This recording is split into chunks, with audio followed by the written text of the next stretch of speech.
Shalom guys, jumpa dengan saya di dalam channel Kekuatan Injil.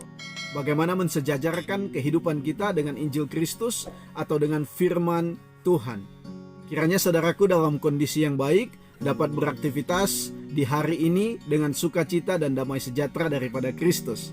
Dalam kesempatan ini saya mau berbagi berkaitan dengan apakah jomblo itu sebuah kutukan. Saya mau berbicara di dalam konteks anak-anak muda yang masih studi atau masih pelajar. Nah, bukankah anak-anak muda saat ini berlomba-lomba untuk mencari pacar, untuk mencari pasangan? Kenapa? Karena sering sekali seorang yang belum punya pasangan atau yang masih jomblo dianggap kurang bergaul, kurang keren, bahkan dianggap tidak laku. Ini sungguh menyedihkan.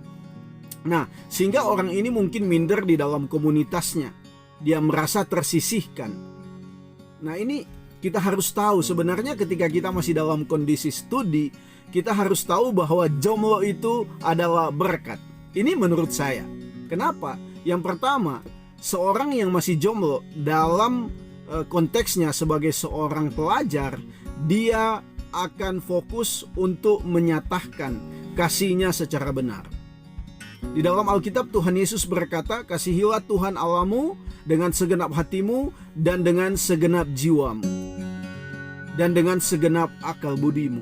Jadi sebenarnya yang pertama bahwa seorang yang adalah pelajar masih jomblo, dia akan tertolong untuk memfokuskan hidupnya mengasihi Tuhan. Hatinya, pikirannya, hidupnya, kekuatannya dan segala sesuatu akan terfokus untuk mengasihi Tuhan. Jadi dia dapat lebih membangun hubungannya dengan Tuhan dengan lebih dekat. Yang kedua, dikatakan kasihilah sesamamu manusia seperti dirimu sendiri.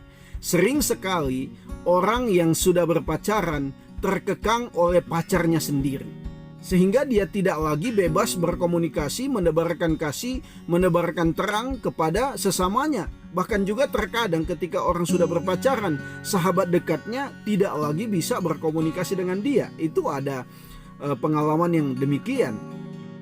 Karena itu sebenarnya orang yang masih jomblo, dia bisa berkomunikasi, mengasihi, menyatakan kebaikan kepada banyak orang, tidak terkekang oleh pacarnya. Karena ada orang yang ketika berpacaran, pacarnya sangat-sangat protektif ya.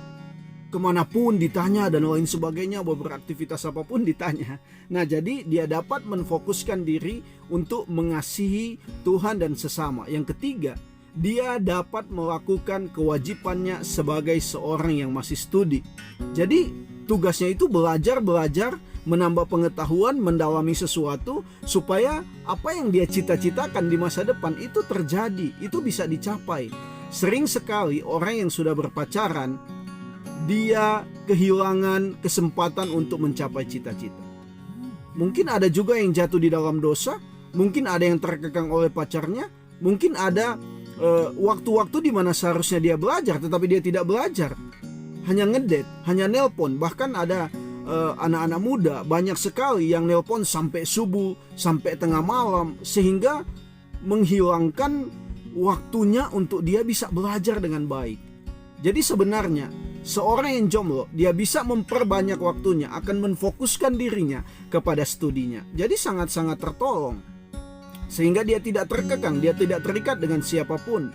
Jadi jomblo itu bukan sebuah kutukan ketika masih dalam kondisi seorang pelajar ya. Dan juga ketika sampai kapanpun usianya itu bukan sebuah kutukan. Jadi saya mau katakan bagi setiap anak-anak muda yang hari ini masih studi, ketika engkau masih jomblo, jangan merasa minder.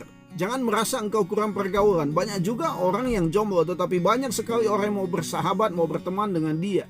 Jadi ingat, fokuskan dirimu kepada Tuhan, fokuskan dirimu untuk mengasihi sesama secara benar, fokuskan dirimu untuk bisa belajar dengan baik, mencapai cita-citamu. Jangan sampai cita-citamu hanya hilang ketika engkau berpacaran. Jangan sampai cita-citamu buyar ketika waktumu habis untuk berpacaran. Yang sudah berpacaran hari ini, ingat prioritas utamamu dengan Tuhan, ingat prioritas utamamu sebagai pelajar, sehingga tidak hilang fokus dan sepertinya pacar itu menjadi segala-galanya. Tuhan Yesus memberkati kita semua.